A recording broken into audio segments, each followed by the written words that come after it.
to this episode of The Pulse. Today we're talking with Dr. Eric Katz. He is the Chair of Emergency Medicine here at MIHS. This is always a really exciting time of year as we welcome our new physician residents. Talk about your time as a resident and what you were experiencing and what our new residents are going to be dealing with. Whenever a new resident shows up somewhere, they go through the same thing we went through 20 years ago.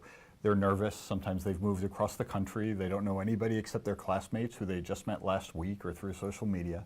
And they're surrounded by a gigantic hospital that they don't even know how to get their way around. It's very, very nerve-wracking. The thing that I always remember best about residency and about those nerves is being on a new rotation somewhere with a new crop of sick people with diseases I'd never taken care of. You'd go from internal medicine to a neurological ICU to a cardiac ICU. And I remember every day I would stand there on my first night on call and look around whatever rotation I was on, and I would think to myself, you know, someone dumber than me has done this before, and it turned out okay. And that actually made it kind of better. How do you think residency in general has changed or evolved since that time?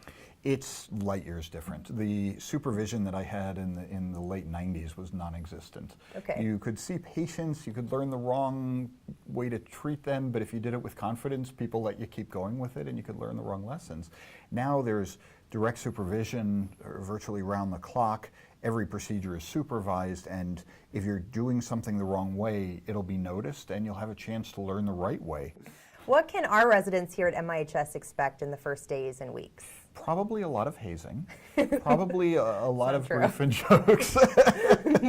It's true. So probably in the first few days, there'll be the usual jokes about their nerves. There'll be the usual jokes about how they're going to fit in. There'll be the usual complaints about how we're trading in our senior residents who are graduating for people straight out of med school and what's that going to do to the medical system. There'll be the usual jokes about don't get sick in July. And then by August, they'll realize that, number one, they're not the dumbest person here, and number two, that they're getting really good training, and number three, this is a process that takes several years, but by the end of several years, they're going to be really good. And 3 years from now, the new people will be looking at them the same way, thinking, how am I going to do what he does? Yeah.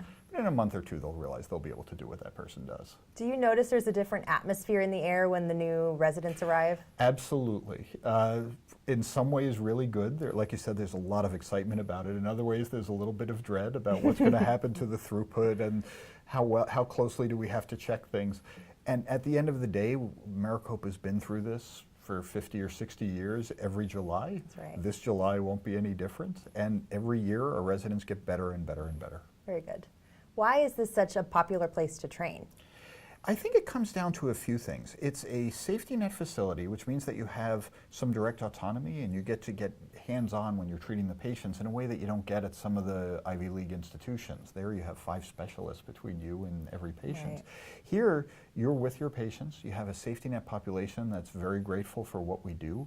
And they're surrounded by good people here. Everybody here can make more money somewhere else. They're here because they love being here and because they love the COPA tradition. This year is really special because we're now operating under the Creighton Alliance. Mm-hmm. Can you kind of explain what that means for residents and for us? So what the Creighton Alliance means is that residents who come in now will have opportunities not just within the Maricopa system, but also to rotate over at St. Joe's and even in Nebraska if they want to. The concept of having a citywide affiliation is that you take the best opportunity for the resident regardless of where it is. And so if you're getting a better experience in one certain subspecialty at one hospital, send all of your residents through that rotation. And that way you're always learning from the best people around with the best experience around.